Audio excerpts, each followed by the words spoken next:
Sir ఒక అమ్మాయి ఆళ్ళ లవర్‌కి, అబ్బాయికి పెట్టింది సార్ మీ వీడియో. ఆ అబ్బాయికి అర్థం కాలే హ్మ్. సిట్యుయేషన్. అంటే మీరు చెప్పేది టైమింగ్ పెంచుకోవాలని చెప్పేసి ఆ వీడియోలో చెప్పారు. అవునవును. సో, ఆ అబ్బాయి ఎందుకు పెట్టింది నాకు అనే కాన్సెప్ట్‌లో మీకు మెసేజ్ చేశారు. ఇట్లా అడిగారు అని హ్మ్. చెప్పేసి చెప్పారు. సో, ఆ విషయం గురించి మన ప్రేక్షకులకు తెలియజేయండి సార్. అది ఏందంటే ఒక వీడియో ఉండండి. అది అంటే చాలా మిలియన్స్ వ్యూస్ వచ్చేసాయి దానికి. ఏందంటే అది టచ్ అయింది వాళ్ళకు. కనెక్ట్ అయింది. ఆ వీడియోలో ఏముండేనంటే మన యాంకర్ గారు ఏమడిగారంటే అదే 2 మినిట్స్ మ్యాగీ లాగా అలా అని తొందరగా వీడియో వెళ్ళిపోతుంది. ఓకే. దాని వలన ఈ జోక్స్ ఇలా ఇస్తారు. అది అని ఉండే అది టాపిక్. దాని గురించి నేను మాట్లాడాను. ఓకే. అది ఎంత టచ్ అయిందంటే చాలా మందికి ఈ ప్రాబ్లమ్స్ వస్తుంది.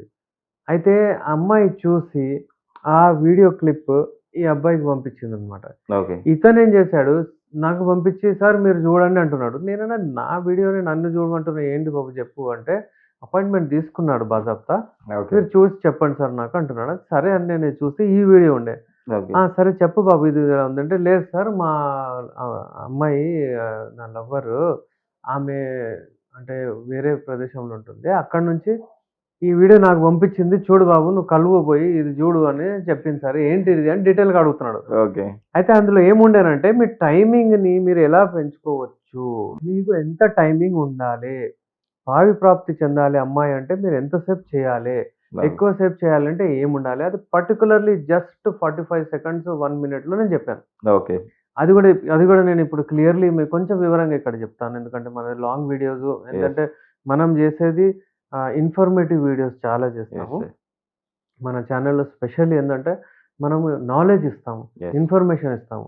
ఏదో మన అడ్వర్‌టైజ్‌మెంట్స్ చేసుకోము యెస్. పర్టిక్యులర్‌లీ. కరెక్ట్ నేను సార్. మన ఛానెల్ గురించి నేను అది ప్రౌడ్‌గా జెప్పగలుగుతాను. అయితే ఆ పర్టిక్యులర్ క్లిప్ ఏదైతే ఉందో టైమింగ్ గురించి. టైమింగ్ ఎంత ఉండాలి?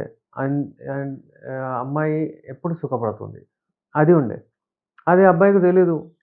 చాలా మందికి తెలీదు. వాళ్ళెళ్తారు, పటపట జేస్తారు, యెస్. ఎళ్ళిపోతారు. మరి కరెక్ట్ ఎలా సార్. గావాలి? ఆ పద్ధతితోని ఏదైతే నేను జెప్పానో అది చాలా నచ్చింది చాలా మందికి. అయితే అది మిలియన్స్‌లో వెళ్ళిపోతుంది. ఇప్పుడు గూడా పోతూనే ఉంది. ఏందంటే ఆ కొంచెం సేపు అంటే జస్ట్ 45 సెకండ్స్‌లో అర్థమైపోతుంది అందరికి. ఓకే. ఎంతసేపు చేయాలి? ఆమెకి ఎప్పుడు హ్యాపీనెస్ ఒస్తది? ఆమెకు ఏ ఎలా జేయాలి? వీర్యం ఎలా ఉండాలి? ఇంటర్నేషనల్లీ టైమింగ్ ఎలా ఉంటుంది? ఎంతసేపు జేస్తే సుఖపడతారు? ఇది ఇంపార్టెంట్. ఓకే. మీరు ఆ వీడియోలో గూడా అలానే చెప్పారు. అలాగే చెప్పాను అంతే. కానీ ఆ అబ్బాయికి అర్థం కాలే. ఆ అబ్బాయి ఇదేంటి సార్ మా అమ్మాయి లవర్ నాకు పంపించింది అని అబ్బాయి అడిగాడు. అయితే అతనికి వివరంగా చెప్పాను నేను. చూడు బాబు ఇలా మనము కనెక్ట్ అవ్వాలి. ఒక్కటేసారి నేనెప్పుడు చెప్తుంటాను. మీరు ఈ పెనిట్రేటివ్ సెక్స్ ఎప్పుడైతే అంగాన్ని ప్రవేశిస్తారో అక్కడి నుంచి మీ టైమింగ్ స్టార్ట్ అయితది. 5-7 మినిట్స్ అదైతే అందరికి తెలిసిపోయింది ఇప్పుడు. ఓకే. 7 మినిట్స్ వరకు అని నోట్లో మైండ్‌లో పెట్టుకోండి. ఓకే. అంతే కాకుండా 1 మినిట్ లోపల అయిపోతుందని దాని తర్వాత చాలా మందొచ్చారు. ఓకే. వాళ్ళకి తెలిసింది అమ్మా! ఇది తప్పు. అమ్మా! ఇది గాదు. ఇది రాంగ్. అమ్మాయితో ఇది బలవంతం చేసినట్టుంది. మనం కరెక్ట్ అయిపోవాలి. మనం మెడిసిన్స్ వాడి హెల్తీ అయిపోవాలి అన్నట్టు చాలా మందికి అవగాహనొచ్చింది. అది చాలా మంచిగా ఉండే. అయితే ఇప్పుడు ఎంతమందైనా సరే వచ్చారు గదా! నా దగ్గర వాళ్ళందరికీ హస్తప్రయోగం అలవాటుండే. ఓకే. అయితే నేను ఎప్పుడు చెప్తా ఉంటారు. చెప్తాం గదా! మనం A is directly proportional to అవును. బి అని చెప్తాను. అలాగే హస్తప్రయోగం is directly proportional to premature ejaculation అని చెప్తాను నేను. ఓకే. అది ఏ బుక్‌లో ఎక్కడ రాదు. అంటే నార్మల్లీ నేను చెప్తాను. కొత్తగా బుక్ మనమే రాద్దాం సార్ అయితే. డెఫినైట్‌లీ ఎవరికైతే హస్తప్రయోగం చేయడం అలవాటు ఉంటదో వాళ్ళ టైమింగ్ ఓకే. డిక్రీజ్ అవుతది. ఎందుకంటే హస్తప్రయోగం తొందరగా చేస్తారు. వీర్యం వెళ్ళిపోతది. వాళ్ళకు రిలాక్స్ అయిపోతారు. అదే అలవాటయిపోతది అక్కడ పోయినా గాని. అంటే మన సైంటిఫికల్ కాకుండా మామూలుగా మన బ్రెయిన్ కూడా దానికి అడాప్ట్ అయిపోతుంది. అంటే 100% హస్తప్రయోగం చేస్తున్నారు. ఆ 1 మినిట్ ఏదైతే ఉందో ఫాస్ట్ అది చేస్తున్నారు కాబట్టి అలాగే సేవ్ అయిపోతుంది. అయిపోద్ది. పడక గదిలోకెళ్ళిన తర్వాత సేమ్ సిట్యుయేషన్ సేమ్ ఎదురవుతుంది. సిట్యుయేషన్ వస్తది. Brain okay. నర్వ్స్ అవన్నీ ఏంటంటే ఆ కెమికల్స్ ఏవైతే ఉంటాయో సెరోటోనిన్ అవన్నీ యాక్ట్ చేస్తాయి. అంత ఓకే. డీటెయిల్ ఎళ్తే మన ప్రేక్షకులకు అవి అర్థం కాదు. వాళ్ళకి ఇంతే ఇంపార్టెంట్. మన బ్రెయిన్ ఏదైతే ఉంటుందో మీరు హస్తప్రయోగం చేసి ఎంతసేపు వీర్యం తీస్తున్నారు. ఆ అది టైమింగ్ అలవాటు. బట్టి. మీరు హస్తప్రయోగం మెల్లిమెల్లగా చేసి మీరు ఒక అర్ధగంట తర్వాత తీయండి అదే అలవాటయితదండి. తర్వాత కూడా ఫ్యూచర్‌లో అంటే బెడ్ అర్ధగంట పైకెళ్ళిన తర్వాత కూడా సేమ్ అయితది. కానీ మీరు తీయగలుగుతారా అట్లా? It's not possible. హస్తప్రయోగం చేసేటోడు తొందరగా చేస్తాడు మాక్సిమం. ఓకే. మాక్సిమం వాష్‌రూమ్ ఎళ్తారు. తొందరగా పోయి అయిపోతారు. ఏమైనా ఈవెంట్ ఉందంటే కూడా పోయి నేను ఫ్రెష్ అయితా అంటారు. ఇలాంటిది. ఫ్రెష్ అవ్వడం, పోయి తయారయ్యి రావడం అంటే ఈ ఫ్రెష్ అవ్వడం కూడా ఉంటది చాలా మందికి. పోయి హస్తప్రయోగం చేయడం, వీర్యం తీయడం అబ్బా! రిలాక్స్ అయిపోయినట్టు. ఇలాంటివి తప్పుడు చాలా చేస్తుంటారు చాలామంది. ఓకే. ఇంకోటి ఏం అలవాటైపోతుందంటే, వీర్యము ఎప్పుడైనా సరే ఎళ్ళదు. అంటే వాళ్ళు కలుస్తారు, స్ట్రోక్స్ ఇస్తారు, అందిస్తారు, వీర్యం వెళ్తలేదని మళ్ళీ వాళ్ళు చేయితోని చేసుకున్న తర్వాతనే ఎళ్తది. ఓకే. అయితే అతనికి అలవాటు హస్తప్రయోగం అది. అయితే బ్రెయిన్ ఇది ఇంపార్టెంట్. ఓకే. బ్రెయిన్‌లో అది రాసి ఉండిపోద్దనమాట. అంటే అతనికి కనెక్ట్ అవ్వదు. నేచురల్ సెక్స్‌కి అతను ఇష్టపడడు. అతనికేంటంటే హస్తప్రయోగం చేయట్లోనే దాంట్లోనే వీర్యం వెళ్తది. అతను గాదు, అతని మైండ్. ఓకే. బెస్ట్ కంప్యూటర్ మన బాడీ. దేవుడు సృష్టించింది. అంత సరే ఇప్పుడు నీట్‌గా. టైమింగ్ పెంచుకోవాలి. అంటే హ్మ్. ఆ అబ్బాయి అనే కాదు. ఇప్పుడు చాలా మంది ఉన్నారు కదా! నియర్లీ 100కు 80% అలాగనే ఉన్నారు సార్. మాకు టైమింగ్ ఎక్కువ పెంచుకోవాలి. మేము మీరు ఏదైతే 7 నిమిషాలు చెప్పారో, ఆ 7 నిమిషాలు కరెక్ట్‌గా మేము చేయాలనే వాళ్ళు కూడా ఉన్నారు కదా! అలాంటి వాళ్ళకు యునానీలో ఎలాంటి మెడిసిన్స్ మీరు ఇస్తున్నారు? నిజంగా టైమ్ బీయింగ్ ఎంతవరకు పెంచుకోగలుగుతున్నారు? టైమింగ్ ఎప్పుడైనా సరే అండి నేను చెప్తాను. టైమింగ్ పెంచుకోవడానికి టైం ఇవ్వాలి. ఓకే. టైమింగ్ ఏ ఒక పర్టిక్యులర్ డ్రగ్ రాదు. ఒక టాబ్లెట్ ఏసుకోవడం, రావడం అన్నట్టు కాదు. అలోపతిలో ఉన్నాయి కదా సార్. ఇమ్మీడియేట్‌గా అలోపతిలో ఆ రియాక్షన్ ఒక్క చేసేవి. రోజుకే హీరో అతను. వేరే రోజు మళ్ళీ జీరో. ఓకే. అలా వేసుకున్న తర్వాత గూడా పూర్తిగా పని చేయకుండా పోయిన రోజులు గూడా ఉన్నాయని జెప్పి చాలా మంది అహా! పేషెంట్ల ద్వారా ఉంటాయి. గూడా విన్నాం మనం. వేసుకుంటారు. అక్కడ పోయి ఫెయిల్ అయిపోతారు. ఎందుకంటే డోసేజ్ కాదు. ఓకే. ఒకరికి 50% 50 మిల్లీగ్రామ్స్ అవసరం ఉంటదనుకోండి. అతను తీసుకెళ్ళి ఒకవేళ 100 తీసుకుంటే అతనికి తెలీదు. అతనికి అది కూడా పనిచేయదు. అంటే ఇన్‌స్టాంట్‌గా గాకుండా రూట్ కాజ్ నుంచి క్లియర్ చేస్తా అంటారు మీరు. ఆ! ఓకే. ఇంకేంటంటే ఈ సువాగ్రా, వైగ్రాలు ఒక్కసారి ఏసుకున్నారనుకోండి. ఓకే. ఇప్పుడు పనిచేస్తది ఒకసారి.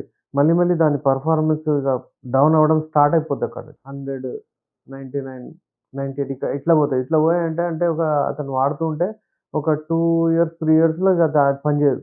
ఇక దాని తర్వాత ఏం చేస్తారు? ఏముండదు. మళ్ళా షాక్ వేవ్‌లు, మళ్ళా అది ఇంప్లాంట్‌లు అవన్నీ ఉంటాయి. మన దగ్గర యునానీ మందులతో నేచురల్ వేలో బ్లడ్ సప్లైని మంచిగా చేసుకుంటూ ట్రీట్మెంట్ ఇచ్చి ఫస్ట్ ఎప్పుడైనా సరే నేనేం చెప్తానంటే ప్రిన్సిపల్ ఆఫ్ ట్రీట్మెంట్ ఉంటది. అట్లా ఫస్ట్ మంచిగా మనం ఎరెక్షన్స్ వచ్చేటట్టు చూస్తాము. వీర్యం మంచిగా ఉండేటట్టు చూస్తాము. దాని తర్వాత టైమింగ్, దాని తర్వాత అట్లా ఉంటది. అంతేగాని దాన్ని మనం వేసుకోని టైమింగ్ ఇంప్రూవ్ అవ్వాలంటే ఎలా ఇంప్రూవ్ అవుద్ది? ఓకే. అక్కడ డ్యామేజెస్ ఏమన్నా అన్నీ సరిగ్గా చేయాలి. వీర్యం వాటరీ అయిపోతది. దాన్ని కన్సిస్టెంట్‌లీ మంచిగా చిక్కగా చేయాలి. అలా ఇలా పోతూ పోతూ హెల్తీగా చేస్తామండి. అంటే రూట్ కాజ్ నుంచి క్లియర్ చేస్తా అంటారు మీరు. రూట్ కాజ్ నుంచి క్లియర్ చేస్తాం. సరే ఇటువంటి మందులు వాడకుండా మామూలుగా అంటే మీరు ఇందాక చెప్పారు గదా! అస్త్రప్రయోగం ఇట్లాంటివి చేయకుండా ఫస్ట్ నుంచి చేయకుండా ఉండే వాళ్ళకి టైమ్ బీయింగ్ అలాగనే ఉంటదా? ఎవరైతే హస్తప్రయోగం చేయరో వాళ్ళకు నే యూజువల్లీ మనం ఏం చేస్తామంటే ఈ ప్రాబ్లమ్స్ రావు. వాళ్ళు హెల్తీగానే ఉంటారు. ఓకే. ఒకవేళ వస్తాయంటే హస్తప్రయోగం ఒకటే రీజన్ కాదు. ఓకే. వేరే రీజన్స్ కూడా ఉన్నాయి. ఓకే. ఫర్ ఎగ్జాంపుల్ నేను చెప్తాను ఇప్పుడు. ప్రీమాచ్యూర్ ఎజాక్యులేషన్ అంటే తొందరగా అయిపోవడము. యెస్. దీనికి కారణాలు ఏముంటాయి? ఒకటి బయోలాజికల్ కారణాలుంటాయి. ఇంకోటేమో సైకలాజికల్లీ కూడా ఉంటుంది. సైకలాజికల్లీ అంటే ఒకసారి ఇప్పుడు రేపు పెళ్ళుంది చేయాలి. అంటే పెళ్ళయింది అనుకోండి చేసావు. ఎంతసేపు చేసావు?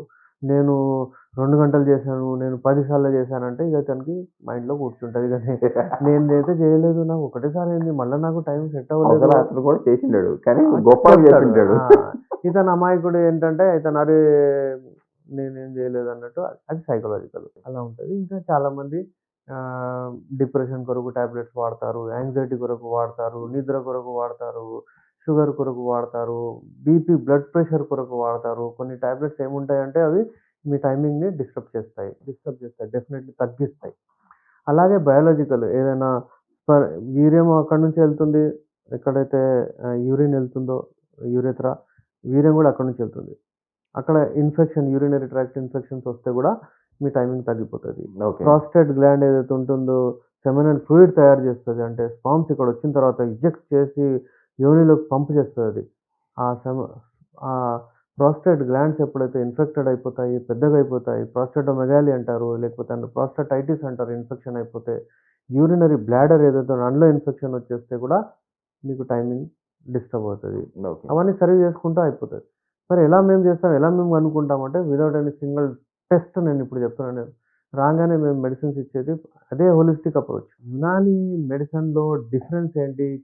అలోపతిక్ మెడిసిన్స్‌లో డిఫరెన్స్ ఏంటంటే యునానీ మెడిసిన్స్ అన్నిటికి చూసుకుంటా పోతది. ఎందుకంటే క్రూడ్ ఫార్మ్‌లో మనం ఒక చెట్టు, ఒక లీఫ్ తీసుకొని అంతా పౌడర్ చేసి ఇస్తాం. ఇంగ్లీష్‌లో ఏం చేస్తున్నారు యాక్టివ్ ప్రిన్సిపల్ తీసేస్తారు. ఓకే. అట్లా అన్నమాట. ఫర్ ఎగ్జాంపుల్ ఇప్పుడు మనం ఒక ప్రొడక్ట్ ఇస్తున్నాము. దాంతో ఎరెక్షన్ వస్తది. వీర్యం ఎక్కువైతది. దాంతో మీకు అంటే యాసిడ్స్, అసిడిటీ కూడా తక్కువైతదని ఆ మొక్కలో, ఆ చెట్టులో, ఆ డ్రై ఫ్రూట్‌లో అన్ని క్వాలిటీస్ ఉంటాయి. ఓకే. వీళ్ళేం చేస్తారంటే ఆ కెమికల్ ఎరెక్షన్‌దే తీసేస్తారు అన్ని. ఏదైతే కెమికల్ ఉందో ఆ ఆ! కెమికల్‌ని తీసేస్తారు. అట్లా. ఎరెక్షన్‌ది అన్ని తీసి దాంట్లో కెమికల్స్ ఏసి తయారు చేసి ఇస్తారు. ఓకే. అయితే మనం అలా కాకుండా క్రూడ్ ఫార్మ్ ఇస్తాం కాబట్టి అన్నిటికి పనిచేస్తది without any single side effect. ఇంకోటి ఈ టైమింగ్‌తో పాటు ఏందంటే టైమింగ్ పెంచుకోవాలంటే వీళ్ళు ఉట్టి మెడిసిన్ తీసుకొని ఉండడం కాదు. కొంచెం వాళ్ళు కూడా కష్టపడాలి. ఓకే.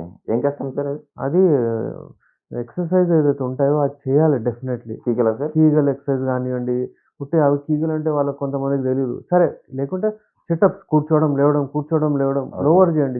జిమ్‌లోకెళ్తే లోవర్ చేయండి. వాళ్ళకి అందరికి తెలుసు. ఓకే. మేము అంత పని చేస్తాం, వ్యవసాయం చేస్తాం, అది చేస్తాం. ఇదెక్కడ మనకు టైం ఉంది. ఇదంతా ఏం జిమ్‌లు, గిమ్‌లు ఏమంటున్నాడు అంటారు. ఓకే. పర్వాలేదు. వ్యవసాయం చేసేటోళ్ళకి నేను చెప్తా. కూర్చొని లేవడం సిటప్స్ అంటారు దాన్ని. అవి చేయండి. డైలీ చేయండి. ఒక్కొక్క 20, 20 స్టార్ట్ చేయండి. ఒకతను చేసి సార్ మీరు చేయమన్నారు చేస్తున్నా ఇగో లేస్తనే లేడు అంటున్నాడు నొప్పితోని. అంతా కూర్చొని. అంటే స్టార్టింగ్ చేసే వాళ్ళకి కంపల్సరీ పెయిన్స్ ఉంటాయి కదా సార్? ఆ! పెయిన్స్ వస్తాయి గదా! అతను ఫాలో అయ్యాడు. Is my good okay. Patient. అంటే పేషెంట్‌గానే నాకు తెలీదు నేను రాలేదు గూడా మెడిసిన్ తీసుకొని వీడియోస్ ఫాలో అవుతారు. అయితే ఇంత చక్కగా ఫాలో అయ్యే నాకు చాలా మంచిగా కనపడింది. మళ్ళా నేను ఆయనకి చెప్పాను. అట్లా కాకుండా 20 సెట్స్ ఒక సెట్‌లో 20 రెపిటేషన్స్ చేయండి. అట్లా ఒక 3 సెట్స్ చేయండి. మళ్ళీ దాన్ని ఇంక్రీజ్ చేయండి. 25, 30, 40 అలా అనుకుంటా దాన్ని చెప్పాను. రాబోయే రోజుల్లో చూద్దాం ఇంకా. చూసారు తప్పకుండా మీరు మన ప్రేక్షకులు మీరు అవునవును. చెప్పినట్టు చేస్తూ ఈ ప్రాబ్లమ్ నుంచి బయటపడతారని చెప్పి ఆశిస్తున్నాను sir. Thank you. Thank you.